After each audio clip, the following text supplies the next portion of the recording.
Here are the hatchery's oldest salmon. Gilda and Finley arrived in 1999 and serve as the hatchery's mascots. These larger-than-life bronze statues created by artist Tom J.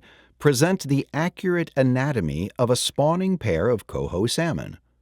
On both statues, notice the large dorsal fin on the ridge of the back. Near the head on the lower body of the salmon are the pectoral fins. Close to the rocks that hold up the statues are the pelvic fins, and a little further back is the single anal fin. The tail, or caudal fin, is used for propulsion. Finally, you can find the small adipose fin on top between the dorsal fin and the tail. This fin is removed from hatchery fry before they are released into the wild. The fin clipping does not harm the salmon, nor does it impede them physically. The missing adipose fin allows a fisherman to identify a hatchery salmon, which is important due to ever-changing sport fishery rules. Currently, the Puget Sound Chinook salmon are listed as threatened. The hatchery also tracks returning fish as part of the research about survival of hatchery and wild salmon. You will notice that Gilda and Finley look very different from one another. Male and female salmon all look alike in the juvenile and adult stages.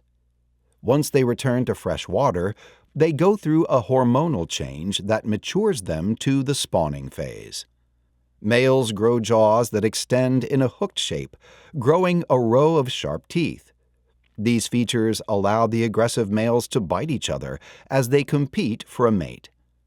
Males also change color, developing a bright red underbelly and a dark green back, whereas the females are more copper-colored and grow a fat, round belly full of about 2,500 eggs. Note that the female is in front, followed closely by the male as he watches for her to lay eggs so he can fertilize them with his milt. After spawning, salmon die naturally a few days later, and their carcasses feed the wildlife, insects, and plants in and around the stream. The sculpture habitat is paved with the rocks and gravel that salmon need to spawn, and is surrounded by the boulders, logs, and native plants that make a good salmon habitat. See if you can find the fossil replicas and Native American petroglyphs.